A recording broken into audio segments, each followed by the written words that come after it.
안녕하십니까. 오늘은 윤리학 연구소 109번째 이야기를 하도록 하겠습니다. 109번째 이야기는 일지사상과 힌두교예요.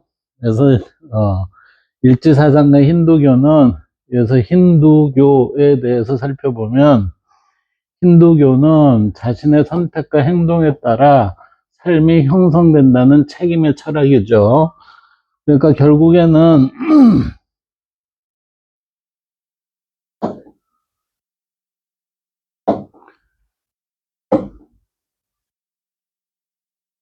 네, 자신의 선택과 행동에 따라 삶이 형성된다는 책임의 철학. 그러니까 우리가 일상생활에 있어서의 네가 한 행동에 대해서는 네가 책임을 져야 한다라고 그렇게 얘기를 하죠. 그와 마찬가지로 이게 동일해요. 그래서 일지사상이란 힌두교 자신의 선택과 행동에 따라 삶이 형성된다는 책임의 철학입니다. 이렇게 되겠습니다. 그래서 일지사상과 힌두교는 서로 다른 문화권에서 발전한 철학적 종교적 체계죠. 그래서 인간 존재와 세계의 본질을 탐구하는 거, 이거는 동일해요. 모든 사상이나 철학, 그 다음에 종교는 이 내용을 가지고 하는 거예요. 과학도 그렇고. 그래서 비교가 가능하다. 두 사상의 핵심 개념과 연결점을 정리하면 일지사상부터 살펴볼까요? 일지사상은 생각이 멈춘 자리라고 그랬어요. 생각이 멈춘 자리, 투득이라고 해서 이게 뭐냐면은, 무문관이라는 책이 있어요. 불교 선종에서 무문관이라는 책이 있는데, 이거를 쓴 분이 무문회계선사예요. 회계선사. 자, 무문에 들어가면은 지혜가 열립니다. 어떻게 이렇게 지었는지 참 기가 막히게 지었어요. 이때 무문에 들어갔다는 얘기는 문이 없다는 얘기죠. 예, 문이 없는 곳에 도달하는 것. 거기가 어디냐면 일지예요, 일지. 그 생각이 멈춘 자리, 환하게 깨달음 상태가 되면 이렇게 됩니다. 예. 이걸 깨달은 자리를 하고 줄탁 동시된 자리라고 합니다. 그래서 일지사상은 생각의 멈춘 자리에서 시작되는 통합의 철학이죠. 그래서 이거는 발음에 따른 인간과 세계의 조화를 강조합니다. 이렇게 돼 있어요. 그래서 이것을 정리를 하면 일지사상은 직감과 실천의 통합된 인식이에요. 통합된 인식. 그리고 이것을 무문관의 저자죠. 무문회계 스님이 이것을 뭐라고 투득이라고 표현을 했어요. 기가 막히게 표현을 했어요. 그래서 환하게 깨달은 상태를 투득이라 합니다. 이게 얻었다는 거거든요. 얻었다는 거. 예. 투가가 돼서 얻은 것이 있습니다. 이게 이렇게 되는 거예요. 이게. 그 선불교에 있어서는 이게 벽암록에 나올 거예요. 벽암록. 벽암록에 줄탁동시라는 표현이 있어요. 그래서 줄탁동시 스승과 제자가 함께 노력해서 빵 터짐이 있는 그러한 형태의 것을 만들어야 된다. 꼭 이걸 스승이라고 표현을 안 해도 사실은 돼요. 예. 그리고 발음에 따른 정의, 그리고 깨달음, 이렇게 표현을 할 수가 있습니다. 지금 이렇게 보면 5가지의 형태로 동일한 내용인데 이렇게 표현하고 있죠. 다음에 이제 제가 조명론을 할 텐데 그때 이게 뭐로 표현이 또 되냐면 조명됐습니다. 이렇게 표현이 돼요. 그 조명이 뭐죠? 빛이에요, 빛. 이 빛이 뭘까? 이러죠. 이게. 그래서 일지사상의 개요에 있어서는 이 5가지 형태로 표현할 수가 있고, 이 일지는 사유의 멈춤을 통해 생각의 멈춤이 있는 자리죠. 직감과 실천이 통합된 인식 상태가 되고, 유형계와 무형계가 통합이 돼요. 뭐로 통합이 돼요? 다른 것으로 통합이 됩니다. 그래서 물질과 정신 보이는 것과 보이지 않는 것이 발음에 따른 정의적 조화를 이루는 모습. 이것이 이제 유무형계에 있어서의 표현이에요. 그리고 발음의 철학, 올바른 인간이 올바른 세계를 만든다는 윤리적 메시지입니다. 이 얘기는 바르지 않으면은 우리의 모습이 잘못돼 있다 이렇게 되는 거예요. 그래서 우리는 이원론적 세계관으로 지금 계속해서 배워왔는데 그게 잘못됐다라고 얘기하는 게 왜 그러냐면은 이원론적 세계관은 분리 개념을 먼저 우리한테 주입을 시켜줘요. 따라서 나는 이원적 요소입니다 이렇게 되죠. 근데 이게 아니라고요. 이게 일치가 돼야 돼요. 일치가. 따라서 일지사상에서는 이론적 세계관을 주장하고 있어요. 근데 이게 제가 주장한 게 아니라 힌두교, 불교, 그 다음에 소크라테스, 제가 보기엔 플라톤도 그렇게 주장을 했어요. 예. 이론론적인 형태에 있어서 지속적으로 주장을 했었는데 그것을 이제 변방으로 내친 거죠. 그래서 이원론을 넘어서 모든 존재가 하나의 질서, 즉 얽힘이 있는 유기적 관계입니다. 이 얽힘이라는 용어는 어디에서 나올까요? 양자역학에서 나와요. 양자역학. 근데 이 얽힘이 있는 유기적 관계, 이게 무엇이냐면 무규정적 상태예요. 이게 무규정적 상태. 이 무규정적 상태를 불교에서는 이걸 공 이렇게 얘기하잖아요. 이게. 유기적 관계 속에 있다는 관점입니다. 이게 지금 일지사상의 개요가 되겠죠. 이번에는 이제 힌두교의 개요를 한번 볼까요? 힌두교의 개요는, 힌두교는 인도의 고대 종교로 다양한 신과 철학적 전통을 포함을 해요. 특히 삼위일체 신개념과 우주적 원리에 대한 이해가 중심입니다. 그래서 불교에 많은 영향을 준 것으로 저는 봐요. 왜? 불교는 BC 4세기예요. 4대 성인이 예수만 AD 0세기고, 그 다음에 소크라테스, 공자, 그리고 석가모니, 이들은 모두 BC 4세기잖아요. 근데 이게 힌두교는 언제 얘기냐면은 BC 8세기에서 800년에서 500년이에요. 그러니까 결국은 BC 8세기에서 5세기죠. BC 5에서 8세기에 있어서 있었던 종교가 힌두교라는 거예요. 힌두교. 그러니까 지금 서양 그리스보다도 앞섰고, 불교보다도 앞섰고, 유교보다도 앞섰고, 예. 이 모든 게 사실은 앞선 게 있어서 그 뒤에 게 있는 거예요, 이게. 일지사상도 앞에 있는 사상들이, 앞에 있는 철학, 사상, 종교가 없었으면은 제가 일지라는 걸 뽑아낼 수 있었을까요? 힘들어요, 예. 그래서 다 이게 유기적으로 연결된 상태에서 우리는 이게 끄집어내는 것이다 라고 이렇게 얘기를 하셔야 돼요. 자, 삼일체 시는 뭐냐면 브라흐만, 이게 창조요, 비슈누, 유지, 시바, 파괴예요. 지금 이게 시바는 파괴를 하니까 이게 소멸이 되겠죠. 소멸되었고 이게 사라지면은 이게 뭐하고 똑같아요? 성주개공이라는 불교에 있어서의 만물의 변화와 존재의 본질을 설명하는 개념이 세 가지가 있어요. 성주개공이 있고 생주이별이 있고 생로병사가 있어요. 그리고 서양에서는 뭐가 있었냐면은 변증법이 있었어요. 변증법. 예. 그러니까 불교에서 만물의 변화, 존재 본질을 설명하는 개념을 지금 브라흐만, 비슈누, 시바의 이 단계를 거치는 거, 이 단계를 거치면서 나온 것을 좀 더 구체화했고요. 만들어진 게 석가모니죠. 석가모니. 석가모니가 어떻게 했어요? 성주개공 그랬어요. 성이라는 거는 탄성이 됐어요. 그 다음에 주는 머물렀으니까 존속이죠.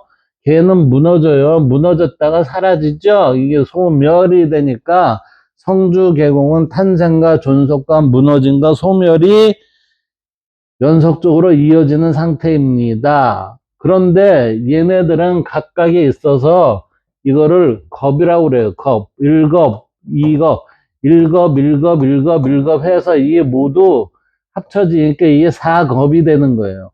근데 이 4겁이 이 겁, 이 겁, 1겁이죠, 1겁. 1겁에 이 겁이라는 거는 각각의 20개의 소겁이 있대요. 20개의 소겁.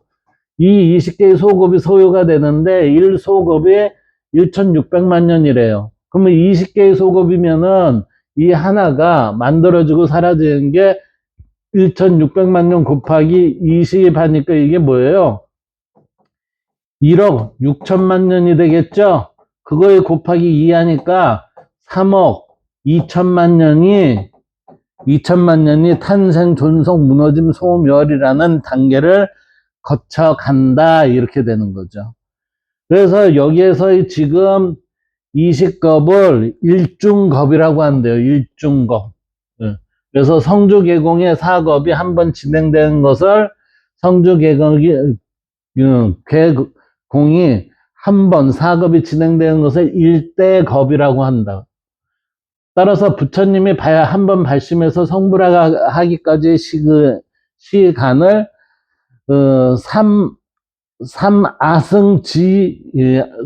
삼아승기겁이라고 하거든요. 삼아승기겁 또는 백대겁이라고 하는데 이것을 우리는 영겁이라고 얘기를 한대요. 이 영겁은 무한한 형태의 표현을 우리는 영겁 이렇게 얘기하잖아요. 그래서 성주개공이 탄생, 존속, 무너짐, 소멸이라는 게 엄청난 시간이 소요가 되는 것이다. 그래서 이 성주개공은 우주가 생성하고 소멸하는 거대 시간의 순환을 설명하는 것이고 모든 만물이 끊임없이 변화한다는 무상의 진리를 나타냅니다. 항상함이 없다는 거죠. 이 얘기는 뭐예요? 무상의 진리를 나타낸다는 거는 이건 뭐예요? 변화가 꾸준히 일어난다 이 얘기예요. 그래서 사물의 한 생각이 일어나서 머물렀다가 변화에 소멸하는 과정 이러한 것을 우리는 성주개공 이렇게 얘기를 하는 거예요. 이게 지금 우주가 생성되고 소멸하는 거대한 시간의 순환을 성주개공이라고 하는데 이거를 우리가 작은 시간 속에 집어넣었을 때는 사물이나 한 생각이 일어나서 머물렀다가 변화에 소멸하는 과정도 저 시스템에는 맞다 이렇게 되는 거죠. 그 맞는 시스템을 우리는 뭐라고 표현을 해요? 생주이별이라고 얘기합니다. 생주이별도 역시 생겨났어요. 그 다음에 존속을 합니다. 그리고 달라지죠. 변화가 됐다는 거예요. 변화를 하면 소멸을 하게 돼 있습니다. 이것을 우리는 뭐라고 해요? 여기에서는 사겁이라고 그랬죠. 여기에서는 사기라고 합니다. 그래서 성주개공과 같은 의미로 사물이나 심지어 생각 하나하나가 일어났다 사라지는 미시적인 과정까지 포함하여 무상함을 표현합니다. 그래서 물질이 처음에 생겨서 얼마 동안 존재하다가 점차 파괴되고 끝내 없어져 공무한 것을 우리는 뭐라고 얘기한다? 생주이멸이라고 얘기한다. 자, 그 다음에는 이게 세 번째 얘기인데 생로병사예요. 생로병사는 우리가 성주개공, 생주이멸, 그 다음에 세 번째가 생로병사인데 거시적, 미시적 이거는 우리의 한 개체에 적용이 되는 거죠. 그래서 생로병사, 탄생, 늙고, 병들고, 죽음에 이르는 거, 죽음에 이르러갖고 결국은 사라지죠. 사라지는 것. 그래서 탄생, 늙고, 병들고, 죽는 것 이것을 우리는 사고라고 합니다. 사고. 그래서 사고의 해결책은 뭐죠? 고와 집이 멸해지면, 고라는 거는 고통과 이거 집착이 멸해지면 우리는 도를 알게 됩니다. 깨달음을 알게 됩니다. 즉 해탈이 됩니다. 이 얘기죠. 해탈을 해서 열반에 이르게 됩니다. 이렇게 되죠. 이 해탈과 열반에 이른다는 것은 결국은 여기에서의 뭐예요?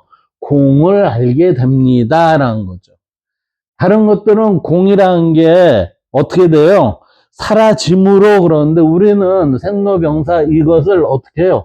살아서 공을 알게 된다는 거예요. 살아서 공을.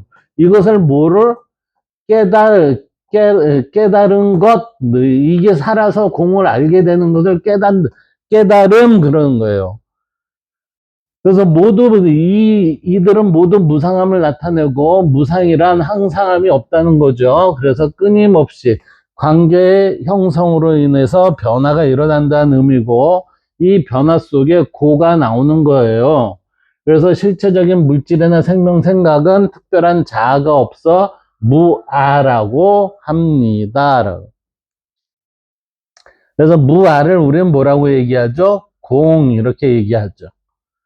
자, 그 다음 변증법에 대해서 우리 한번 봅시다. 이게 변증법이라는 것은, 이거는 정반합의 개념이죠? 이게 정반합의 개념이에요. 그래서 이게 변증법은 정이 생기면 거기에 대한 대립과 모순을 통해서 더 높은 차원의 새로운 정을 만들어가는 단계죠. 이것을 우리는 진리로 나아가는 운동입니다. 이렇게 얘기하는 거예요. 그래서 우리가 어떤 것을 개선하고 발전시켜 나가는 거는 진리 찾아가는 길이에요. 진리 찾아가는 길. 예. 그래서 변증법은 흔히 정, 반, 합으로 얘기가 돼요. 그래서 정은 어떤 주장이나 상태가 제시가 되면 그에 대한 모순이나 대립이 등장이 돼서 대립을 단순히 제거하지 않고 더 높은 차원에서 통합하여 새로운 단계로 발전을 시키는 거, 이렇게 되죠. 이게 결국은 기술의 발전도 똑같아요. 이게 기술의 발전. 따라서 우리는 이 변증법은 뭐를 찾는다고 그랬어요? 진리로 나아가는 운동이라고 그랬죠? 그러니까 기술의 발전도 결국은 뭐예요? 진리로 나아가는 운동이 되는 겁니다. 그래서 저는 철학이나 사상이나 종교나 과학이나 결국은 맨 끝에는 동일한 무규정적인 상태, 규정적 상태, 여기에 이르러야 된다라고 이렇게 되는 거예요. 그래서 지금은 과학 중에 여기에 많이 와 닿는 게 누구냐면 양자역학이에요. 양자역학. 이 과정은 한 번으로 끝나는 게 아니라 계속 반복되며 역사를 움직이는 원리로 작동합니다. 그래서 변증법에 대한 철학적 의미는 사물은 고정된 것이 아니라 끊임없이 변화를 하고, 모순은 단순한 오류가 아니라 발전의 동력이 되고, 진리는 고정된 결론이 아니라 대립을 넘어서는 과정 속에서 드러난다, 이렇게 되는 거죠. 근데 이게 드러나는데 마지막 드러나는 것이 그게 뭐예요? 무규정적 상태인 공이 된다, 이렇게 되는 거지. 자, 이제 음향적 상징을 볼까요? 음향적 상징이라는 거는 시바는 불이라고 그랬어요. 근데 우리 위에서 뭐라고 그랬어요? 파괴를 나타낸다고 그랬죠?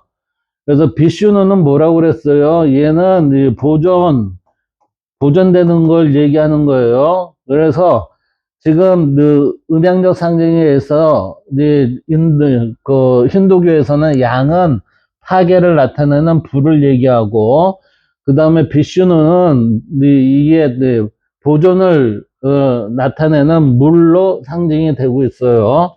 그래서 이 둘의 결합은, 즉 불과 물의 결합은 뭐예요? 새로운 것을 창조합니다, 이렇게 된 거예요.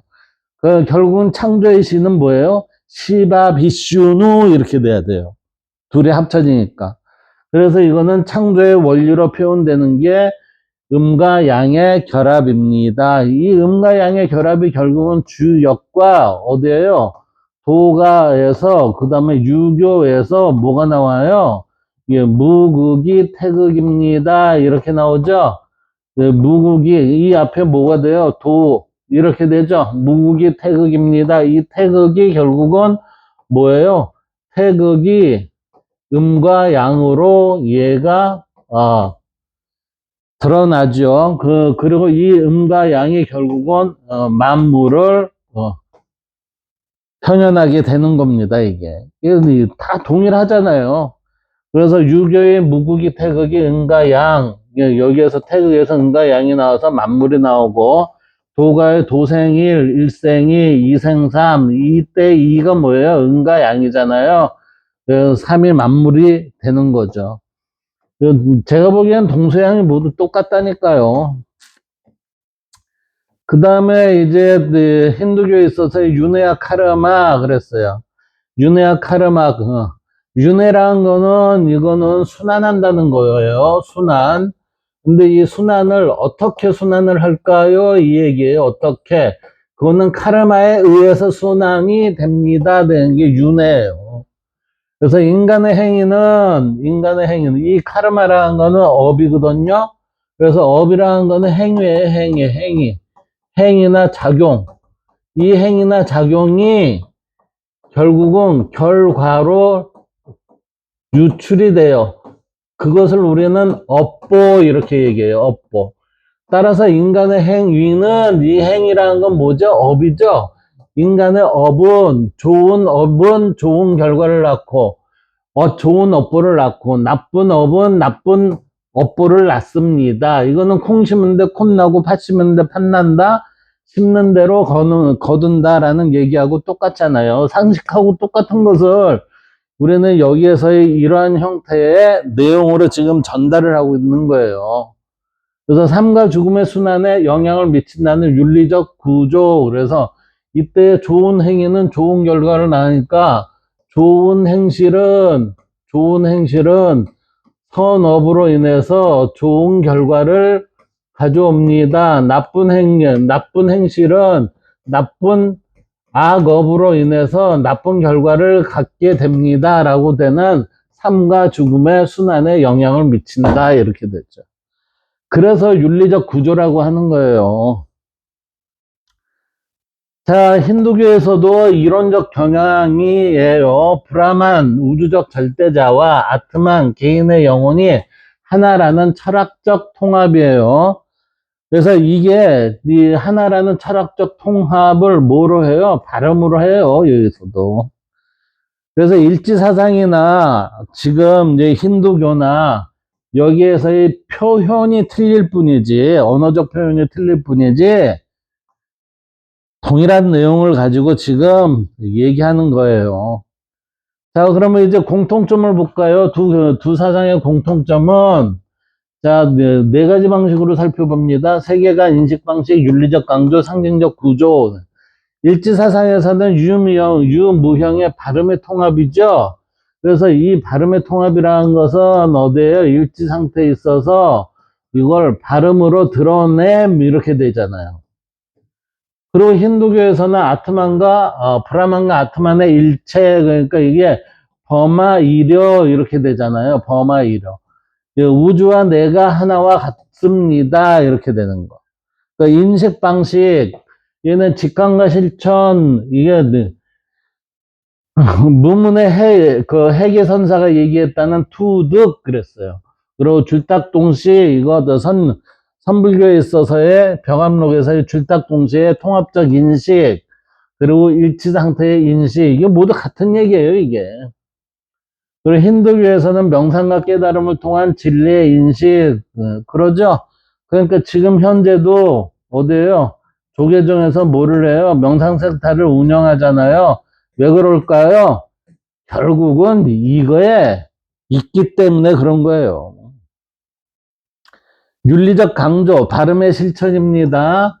카르마에 따른 윤리적 삽입니다. 그러니까 이거는 뭐예요? 선업을 따르면 선업보를 갖게 됩니다. 따라서 윤회를 하는데 이때 윤회를 안 하려면 어떻게 해야 되죠? 해탈을 해야 됩니다. 해탈을 해서 열반에 들어가면 어떻게 돼요? 윤회가 끊깁니다. 이렇게 되죠.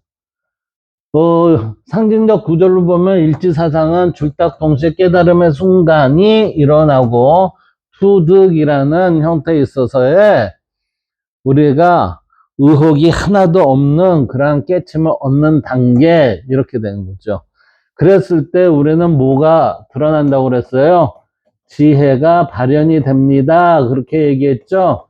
그래서 무문관이라는 책을 쓴 그 무문의 해계 스님이 뒤에 해계가 이게 뭐예요? 지혜가 열립니다. 어디에 가면? 무문의 상태가 되면 이렇게 되는 거예요, 이게.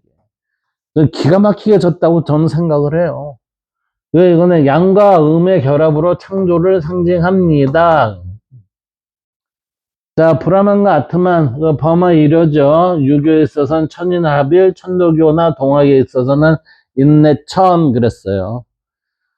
그리고 인내천이 돼서 우리는 이 세상에 뭐를 만들죠? 홍익인간을 만들어 나가고 제세이화라는 세계를 만드는 거죠. 결국은 이게.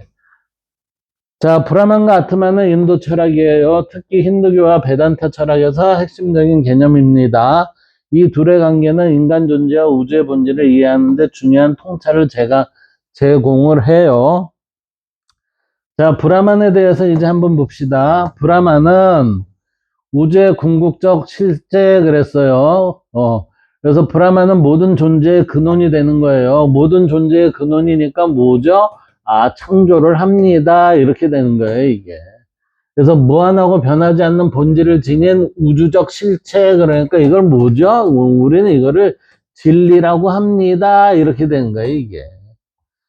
그 비인격적이고 초월적 존재로, 그러니까 여기에서 비인격적이고 초월적 존재니까 이거는 기독교나 천주교나 아니면 성공회처럼 인격신이 아니라는 거죠. 인격신이 아닌 것으로 인해서 이 진리가 모든 것에 내재하면서도 모든 것을 초월합니다. 이렇게 되는 거예요. 따라서 여기에는 범하이려라는 얘기가 이 속에 지금 잠재돼 있는 겁니다. 그래서 인간 언어로는 정의하기가 어려워요. 그렇기 때문에 우리는 뭐라고 얘기해요? 체득을 해야 합니다. 이렇게 얘기하는 거예요. 그래서 이것을 정의하기 위해서는 뭐죠? 말로 표현하기 어려우니까 이겁니까? 아니요, 아니요 하면서 점점 이게 없어지는 걸로 해서 남아있는 것을 적게 해서 그 근처에 다가가게끔 하는 거. 그것을 무엇이 아닌지로 설명되기도 합니다. 이렇게 되는 거예요, 이게. 자, 여기에 대한 초월적 존재를 헤겔은 대논리학에서 어떻게 표현했나 한번 봅시다. 헤겔은 대논리학에서 그 무엇이라는 표현을 썼어요.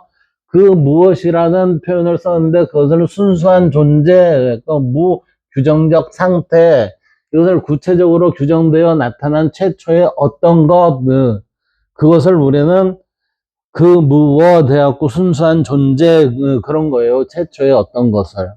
그래서 헤겔 철학에서 말하는 그 무엇, 이트와스는 그의 논리학에서 초반부 존재론에서 이제 나오는 중요한 개념이거든요.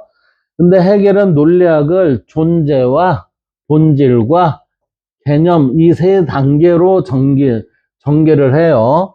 그래서 가장 처음에 있는 순수한 존재, 이걸 도죠. 이거 도 또는 천 또는 니 이렇게 얘기하잖아요. 이게 God, 신 이걸 뭐라고 해? 자인이라고 얘기한다는 거예요.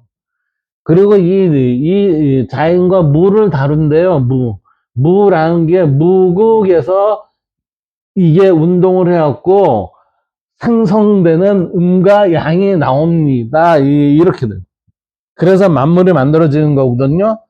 그래서 이 흐름을 보면 헤겔은 제가 보기엔 불교보다도 노자의 도덕경에 많이 심취한 사람이 아니었나 저는 그렇게 봐요. 그래서 헤겔의 대논리학은 노자의 도덕경에 아류, 막말로 얘기하면 아류 아닌가 이렇게 생각이 돼요.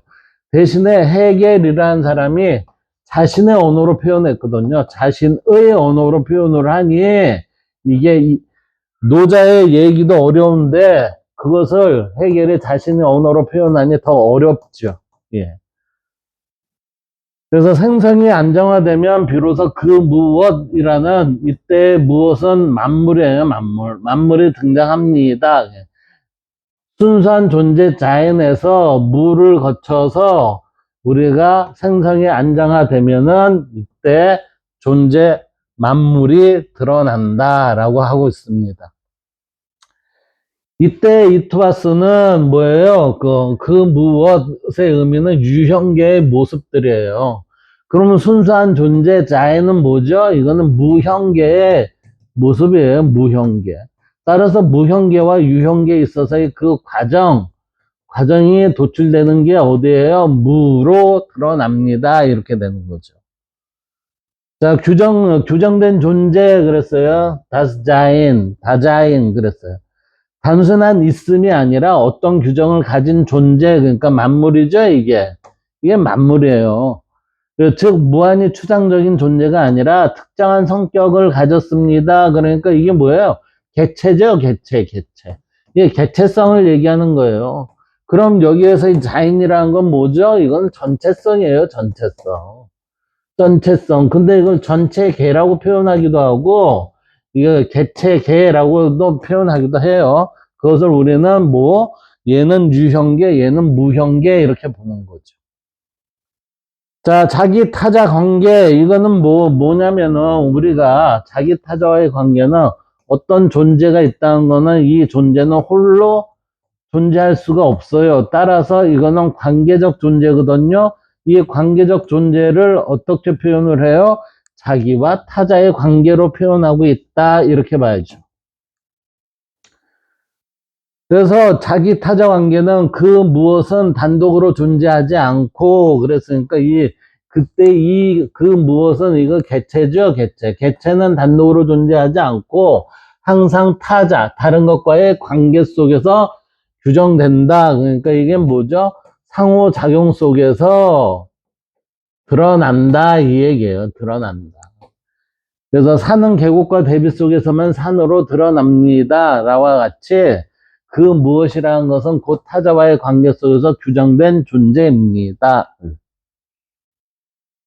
만약 혼자만 있다면 이 규정이라는 게 필요 있을까요? 없어요. 그렇기 때문에 우리는 최초의 그 무엇을 뭐라고 한다? 무규정적이라고 얘기하는 거예요. 그걸. 자, 유한성의 드러남, 개체들은 유한성이 드러나죠. 무규정적인 무형은 이 유한성이 드러날까요? 안 드러나요. 근데 이게 유한성이 드러난다는 건 개체거든요. 그래서 모든 그 무엇은 개체는 자기 바깥에 타자를 가짐으로 스스로 한계를 지닌다. 이로써 유한한 것들이 세계가 전개됩니다. 그래서 이 세계가 전개가 된다는 것은 만물이 현현이 됐다. 이렇게 되는 거죠. 이 현현된 것들의 삶, 이것을 뭐라고 해요? 삶의 터전을 공동체 그러잖아요. 예.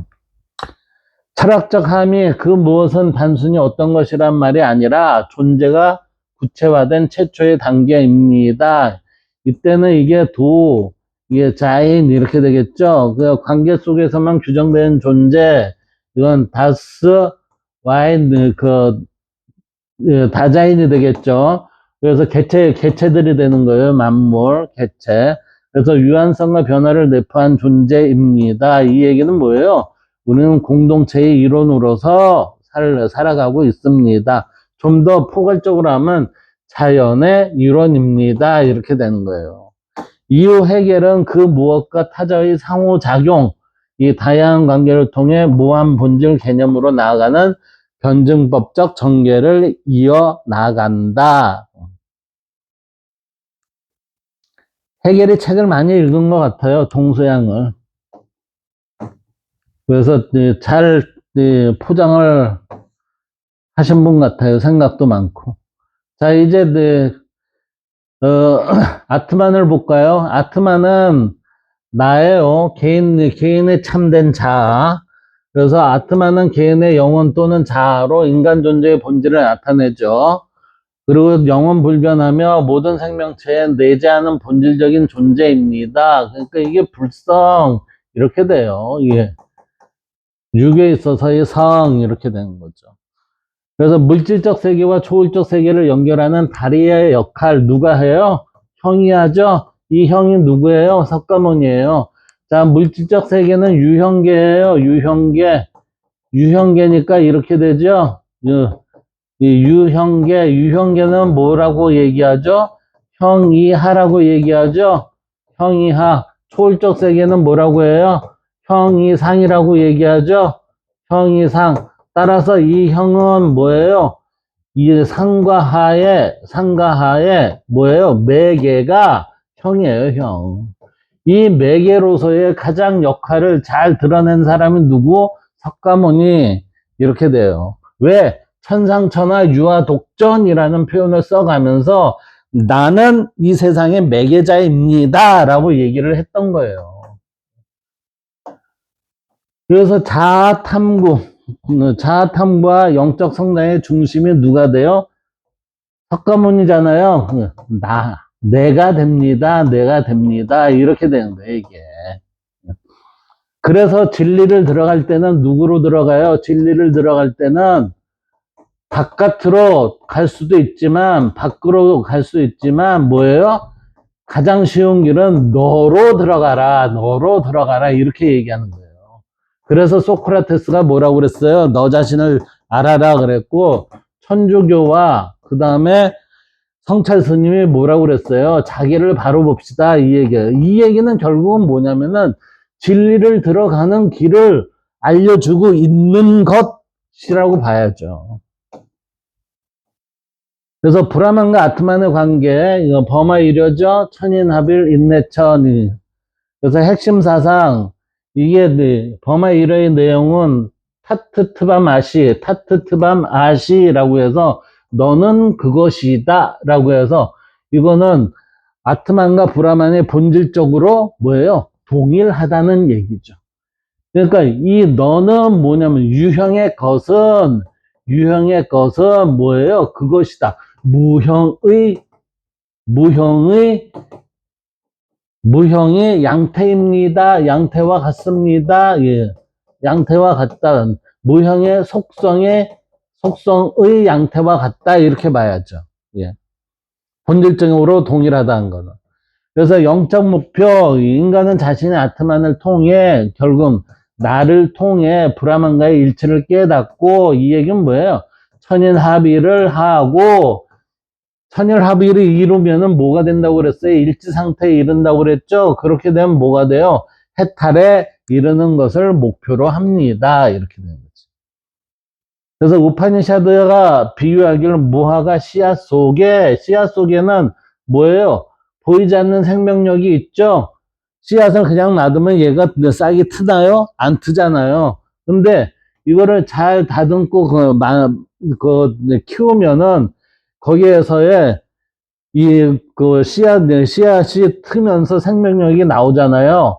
그래서 무화과 나무가 전체를 자라게 하듯 아트만은 브라만의 표현이며 이때 아트만은 뭐예요? 씨앗이라는 거예요. 씨앗. 나는 씨앗입니다. 내 씨앗을 잘 트이게 하세요. 그게 뭐예요? 브라만의 표현. 그 얘기가 우리 1960년, 70년대에 있어서의 책이 있어요. 책. 이거 사상계와 그 다음에 씨알의 소리. 이거 함석헌 씨가 씨알의 소리를 냈죠? 결국은 뭐예요? 씨알의 소리라는 건 무화과의 씨앗. 여기에서의 보이지 않는 생명력을 드러내는 소리입니다. 지속적으로 깨우침을 주려고 했던 책이 씨알의 소리예요. 사상계이고. 그래서 그것이 곧 그대라는 깨달음으로 이어진다.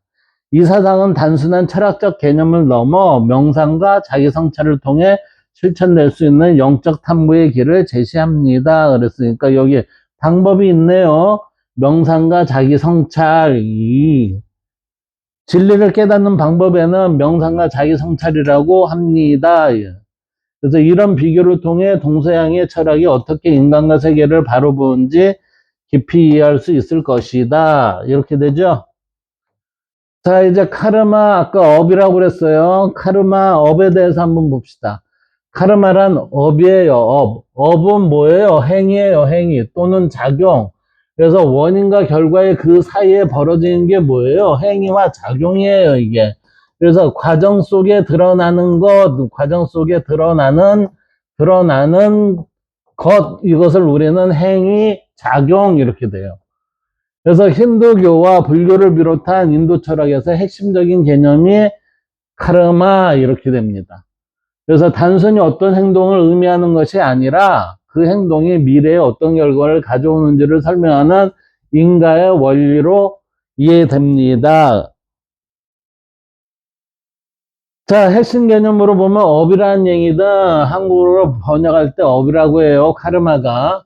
그래서 이것은 말, 행동, 생각 등 모든 행위예요. 지금 보세요. 말, 우리가 이제 드러내죠. 외부로. 행동 드러내죠. 생각. 드러내는 방법, 도구가 언행이잖아요. 근데 얘는 안으로 숨겨져 있죠. 그래서 우리가 내외적으로 언행, 외부로 드러나는 표현, 외부로 드러나지 않는 생각, 이 내외적인 관계 도구 모두가 이 업에 포함이 된다. 이렇게 되는 거예요. 그 다음 인과응보, 이 얘기는 쉽게 얘기하면 업에 대한 업보예요. 선한 행위는 좋은 결과를, 악한 행위는 고통이나 불행을 초래한다는 원리예요. 이것은 이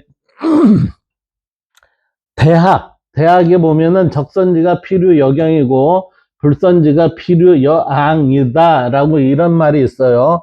그래서 선을 쌓은 집에는 우리는 반드시 경사가 있을 것이고 악을 불선함을 있는 집에는 반드시 재앙이 있을 것이다 이 얘기죠. 그래서 이거는 인과응보는 업을 따라서 이 업의 결과가 선업이면 선한 업보를 받을 것이고 악업이면 불선업이죠.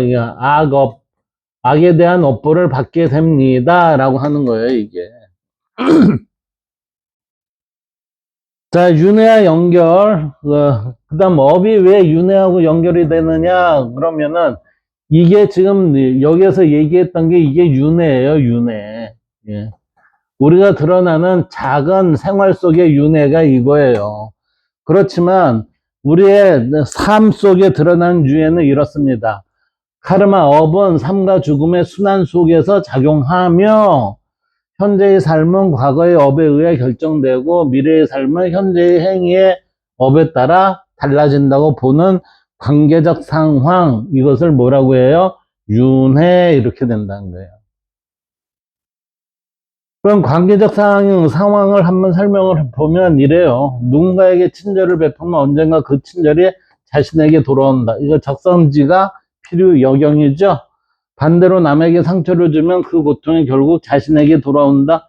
불선지가 필요여앙이죠. 이런 식으로 카르마, 업은 좋은 행위는 선업은 좋은 결과, 선의 업보를 낳고 악업은 악의 업보를 낳는다는 단순한 벌이나 보상이 아니라 삶 전체를 관통하는 윤리적, 철학적 원리, 실천 원리로 작용하는 게 뭐예요? 업이라는 겁니다. 업. 그래서 업의 결과를 우리는 뭐라고 해요? 원인은 업이지만 그 결과는 업보라고 얘기를 해요. 업보. 그래서 여기에 현대적 활용은 대체로 종교적 맥락을 떠나 일상에서도 카르마가 업이 돌아왔습니다. 그걸 뭐라고 해요? 업보라고 표현을 써요. 그래서 예를 들어 누가 나쁜 짓을 하고 결국 그에 대한 대가를 치를 때 사람들이 그건 카르마 업보야 라고 말을 하죠. 그리고 부모가 좋은 일을 많이 하고 선한 일을 많이 하는 사람들은 자식이 거기에 대한 보답을 받습니다 라고 하는 것도 업보예요. 그래서 카르마는 결국 우리가 어떤 삶을 살아야 하는지, 어떤 선택이 미래를 만드는지를 되돌아보게 하는 깊은 개념이 됩니다. 카르마, 업과 윤회의 비교를 보면, 자, 이 세 가지 개념, 카르마가 뭐라고 그랬어요? 행위, 작용 이랬어요. 그 다음에 업은 이 행위, 작용의 결과 이렇게 됐어요. 그리고 윤회는 이게 뭐예요? 이 결과로 보상을 받는 겁니다. 그래서 행위를 하면 이게 원인이 되죠. 원인에 따른 결과는 어떻게 좋으면 좋은 보상이 되고 나쁘면 나쁜 보상이 돌아갈 것이다.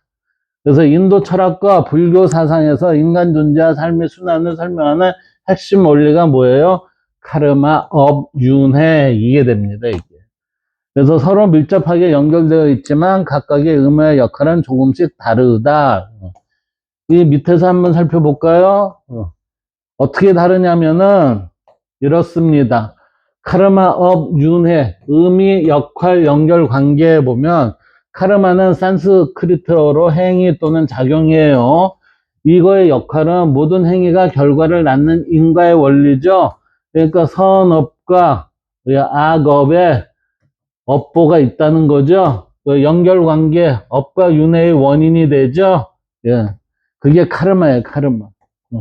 그 다음에 업은 한자어로 행위 또는 축적된 결과, 행위 또는 축적된 결과를 이게 업이라고 하는 결과물이에요, 결과물. 예.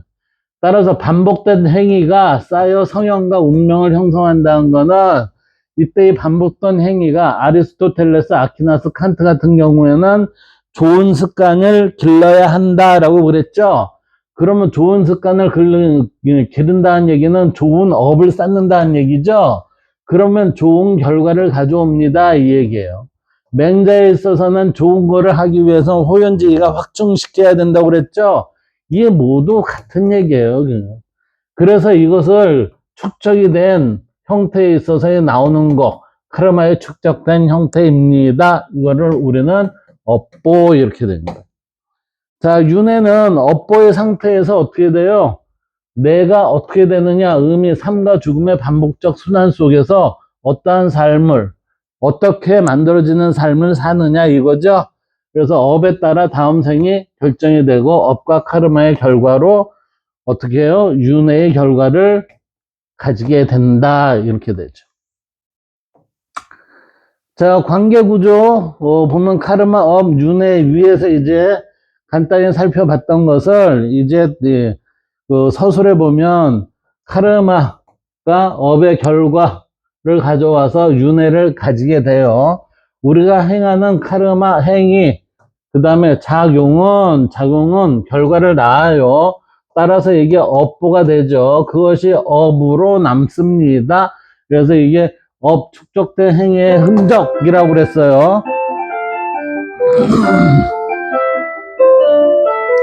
그래서 이 업은 다음 생의 조건을 결정하며 그 결과로 윤회가 이루어져요. 그래서 윤회는 끝이 있는가? 예.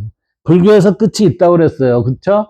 불교에서는 깨달음, 열반을 통해 윤회의 고리를 끊을 수 있다고 보고, 힌두교에서는 모쿠샤, 해탈을 통해서 브라만과의 합일이 이루어지면 윤회에서 벗어날 수 있다라고 한 거예요. 결국은 깨달음이 중요하다 이 얘기죠. 열반 브라만과의 합일, 천인 합일이 되면 뭐요? 해탈이 이루어집니다. 이렇게. 윤회가 끝난다는 얘기죠. 자, 이제 카르마, 예. 이게 다르마라는 게 있습니다. 다르마가 뭐냐면 우주의 조화 질서를 유지하는 원리예요. 우리는 여기 카르마를 하면서 뭐라고 그랬냐면 카르마는 선업이 있고 악업이 있다고 그랬어요. 그래서 선업을 우리는 다르마라고 그래요. 다르마. 그래서 우주의 조화 질서를 유지하는 원리, 이게 다르마인데 이것을 일지사상에서 뭐라고 그랬어요? 다름의 철학 이렇게 얘기했잖아요, 이게. 그래서 우주의 질서와 개인의 의무, 올바른 삶의 법칙이나 의무를 말한다 해서 다름의 실천, 그러니까 다름의 철학입니다. 일지사상이에요. 그래서 다르마를 따르는 삶은 좋은 카르마를 쌓는 길이 된다. 그래서 이 두 개념은 함께 작동하여 윤회와 해탈의 길을 안내한다. 두 개가 작동을 했을 때 다르마를 따르는 길은 어떻게 되죠? 좋은 카르마를 따르는 거죠. 그러니까 좋은 결과를 가져온다는 거죠. 그 다음에 윤회의 구조와 의미, 현재 행위는 과거의 업에 의해 생겨난 결과물이라고 그랬어요. 그래서 그 행위는 미래의 삶을 결정을 하죠. 그래서 이 순환은 깨달음에 도달하기 전까지 계속 반복되며 이를 뭐라고 해요? 윤회라고 합니다. 이 윤회를 삼사라 이렇게 얘기한대요. 삼사라. 자, 윤회를 끊는 길 볼까요? 윤회를 끊는 길은 우리가 깨달음을 얻으면 끊어진다고 그랬어요. 불교에서는 이 윤회의 반복을 끊기 위해서는 다음과 같은 실천을 강조해요.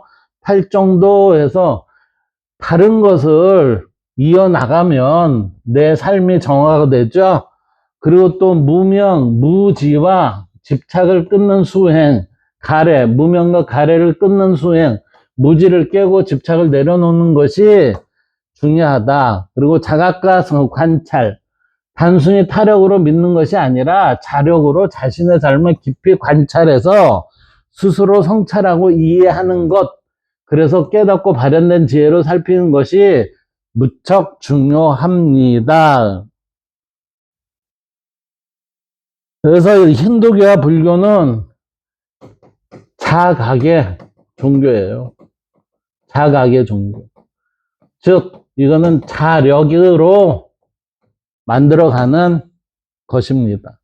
철학적 통찰. 이러한 윤회 개념은 단지 내세의 이야기만이 아니라 지금 이 순간의 선택이 내일을 만든다는 자각으로 이어지고, 이는 반복되는 삶 속에서 자신을 돌아보고 변화를 할 수 있는 가능성을 발견하도록 하는 게 통찰의 의미입니다.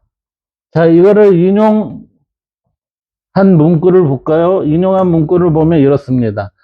현재의 행위는 그 이전의 행위의 결과로 생기는 것이며 그것은 또한 미래의 행위에 대한 원인으로 작용하죠.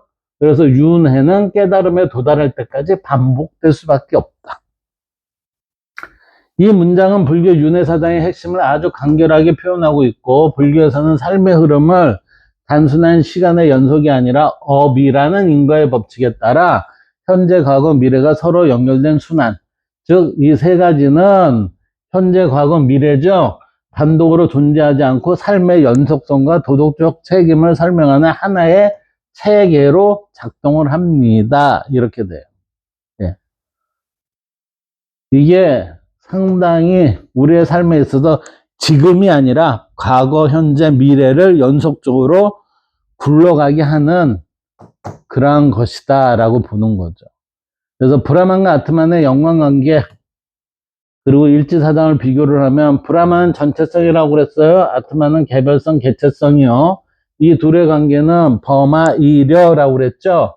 인도 철학의 핵심이며 일지사상과 비교하면 동서양 철학의 깊은 통찰을 엿볼 수가 있어요. 이 두 사상에 대한 핵심 개념을 한번 살펴볼까요? 여기에는 브라만과 아트만의 관계 그랬어요. 힌두교 철학. 브라만, 우주적 절대자죠. 모든 존재의 근원이며 무한하고 불변한 실제. 이건 이예요, 이. 성리학의 이. 아트만, 개인의 내면에 존재하는 진정한 자아, 영혼. 이건 성이에요, 성. 범아 이려, 브라만과 아트만은 본질적으로 하나라는 철학적 통찰이죠. 이는 그대는 그것이다. 그러니까 나는 우주이다. 라는 우파니샤드의 구절로 개별 자아와 우주의 실체가 본질적으로 하나라는 깨달음으로 표현된다. 이게 성리학이잖아요, 이게. 이게 성리학이에요, 이게. 예. 나와 이치가 합일이 되는 거, 그것을 우리는 천인합일, 그리고 인내천, 이렇게 얘기하잖아요. 그 인내천, 천인합일의 실현, 이게, 범아, 이려, 이것을 확대 해석을 하는 게 뭐냐면은, 그 단군 사상에 있어요. 단군 사상. 단군 사상에 뭐라고 그랬어요? 제세이화, 홍익인간, 이러잖아요. 홍익인간. 이것을 또 뭐라고 해요? 경천애인, 그러잖아요. 우리 사상의 핵심적인 거는 다 있어요. 근데 이거 갖다 버려서 그렇지, 바보처럼. 타트트바 마시, 너는 그것이다. 이 구절의 구조와 의미는 타트, 우주의 궁극적 실제, 전체성이죠. 브라만을 의미하고 형상이나 개별성을 초월한 존재예요. 그대, 개별적 자아예요. 개별성, 개체성, 아트만을 뜻해요. 자, 여기에서 보면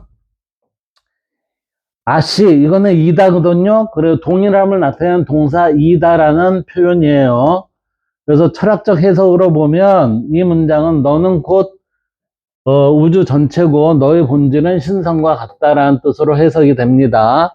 그래서 인간은 단순한 육체나 감정의 집합이 아니라 우주의 본질과 동일한 존재라는 자각을 통해 무지를 벗고 해탈에 이르는 길을 제시를 합니다. 결국은 뭐죠? 범하이려와 선인합일 인내청이 돼야 됩니다. 라고 이거죠. 그래서 여기에 결과는 어디에서 나와요? 아, 이것을 제대로 할 수 있는 거는 경천애인이고, 이것을 우리가 정치에서 쓰는 것은 뭐예요? 제세이화이고, 그 다음에 이것을 현실적으로 우리의 삶 속에 수용되는 거는 뭐예요? 홍익인간이잖아요, 이게. 이미 우리한테는 다 있어요, 있어요. 이걸 몰라서 그렇지, 바보들처럼.